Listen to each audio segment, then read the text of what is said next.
I'm just going back here we go, all the polls before the election campaign started. Probably go back to July. And all the polls have been saying relatively uniform stuff since then.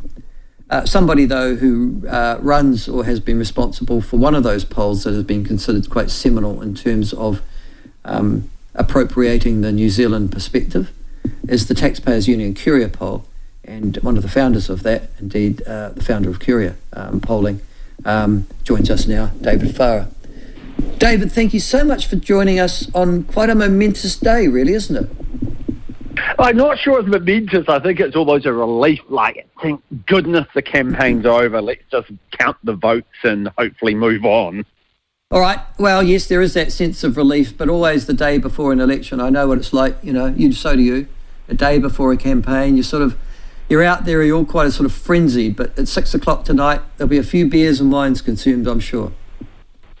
Yeah, there will be, except for the poor people who have to go around to take all the hoardings down before midnight because we have very silly electoral laws. Yeah, it is. They are ridiculous, aren't they? Yes, and that's interesting. When do you take them down? Do you take them down after everybody's driven home?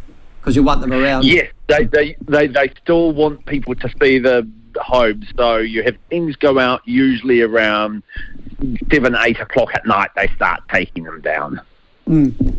Well, they'll deserve their beer at 11 or 12 o'clock when they're finished.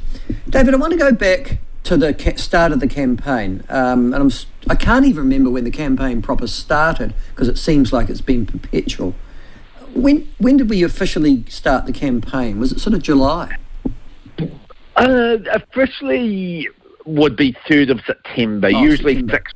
6 weeks out, etc. The House was still sitting in August, etc. So you have the phony war.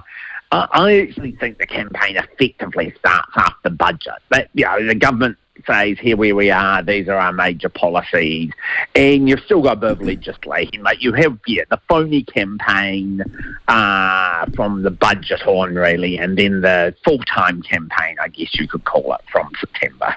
I've been running the thesis this morning, David, that the campaign isn't as important as the detail of the campaign. So in other words, let's just take the start of September. That you've already decided pretty much if you're going to vote centre-left or centre-right, that the campaign sort of just delineates which of those, the detail is, which of the centre-right parties or which of the centre-left parties am I going to vote for. Do you think that's right? Or do you think that people do fluctuate? If they might have said, I'm going to vote centre-right, nope, I'm going to stick with the government, or vice versa. I think you're largely right. There are a few people who swap from centre-right to centre-left at the late stage, but I think for most people, it's about what centre-right or what centre-left option will I go with. We've seen Labour bleed massive support to the Greens and to the Maori Party, worth watching them on election night, and you've seen ACT bleed some support to New Zealand First during the campaign. When you actually look, Brownlee's been up or down. Labour's been in the 20s throughout most of the 6 weeks, and National in the mid-30s, sometimes into the high 30s for most of the 6 weeks too. What's going to be really key, though, and this is Labour's way of trying to talk themselves into victory, but, it will have an impact, is turnout. Labour said, if they can get 100,000 more people to turn out in South Auckland because they're worried National will cut their benefits, even though that's not really true, they're hoping that can give them a boost. So turnout is going to be important because we haven't seen the big numbers advance voting like we've seen previously. Now, the other thing is, you're absolutely right. I'm looking at the polls, in fact, your poll, that was for the period 31st of August to the 6th of September. And really, when I look at that poll and I look at the polls that came out this week, there's bugger all difference between your poll on the 6th of September and the two last polls that came out a couple of nights ago from One News and from News Hub. National and Labour have stayed consistently, really, haven't they, within their numbers? Yes, they have.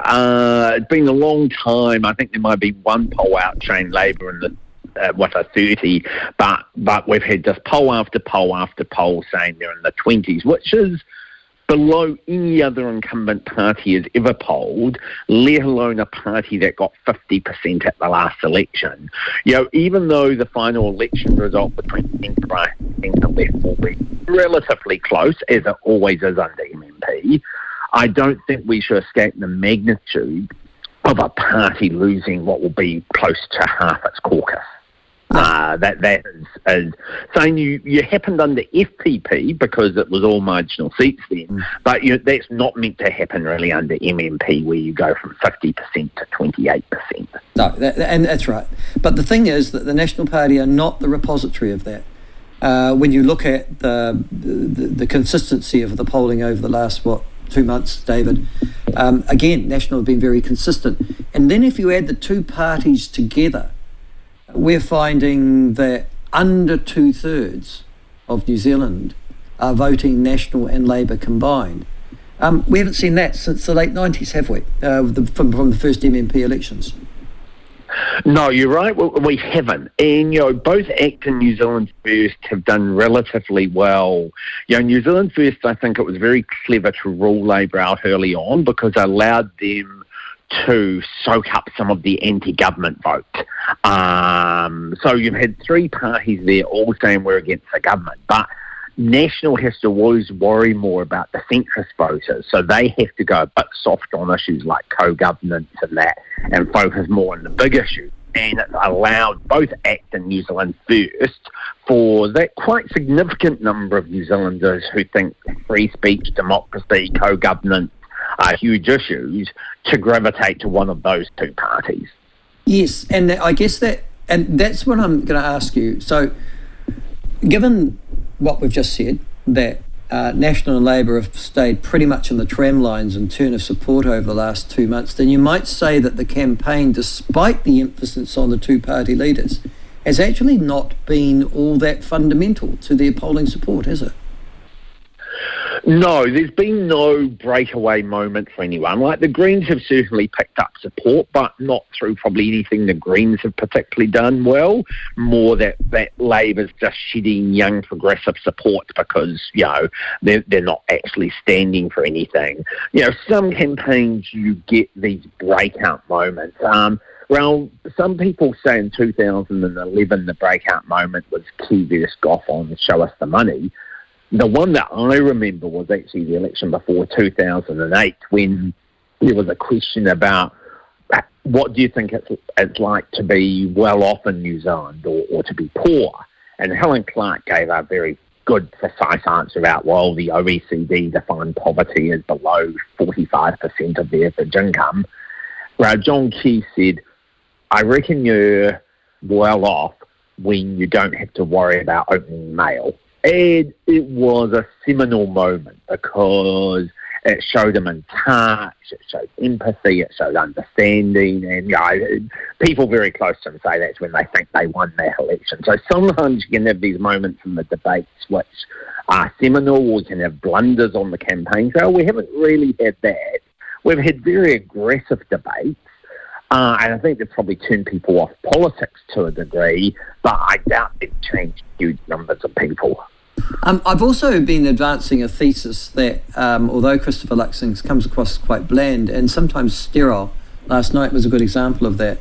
I go back to the 1990 election where Jim Bolger was not widely perceived as being a particularly charismatic individual either, but won a landslide election because he wasn't the government. Have we got some of that flavour with this election campaign too? Not somewhat, in that the incumbent government is very unpopular for very different reasons to the fourth Labour government, etc. So there is certainly part of it that there's a mood for change.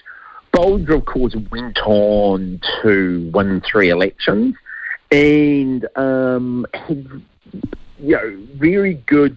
Well, you may have a slightly different view of his caucus management skills, but cabinet ministers who served under him said he was very good sort of chairman of the board type leader. Oh, no, I concede that willingly. I mean, and I don't, I don't carry grudges, to be honest with you. Life's too short for that. He wasn't a very bright man, but you're right. He was a chairman of the board, and he let he made some mistakes by letting some of the ministers, I was thinking Ruth Richardson, have her head until he chopped it off. But in this particular case, though, I wonder if Christopher Luxon is it the same. He's a chairman of the board type of leader. He's not going to be a great visionary. I don't think it's going to be a great visionary government, not due to Christopher Luxon, but if you've got three parties in government, that doesn't allow you to be great visionary government. Winning a majority under MMP does, but where Luxon's skills I think will be useful, especially that he doesn't have any baggage with Winston like others, is if anyone can actually get the three parties working together and actually feeling part of the team and focus on delivering for New Zealand, I think that's actually very much part of his skill set with his background.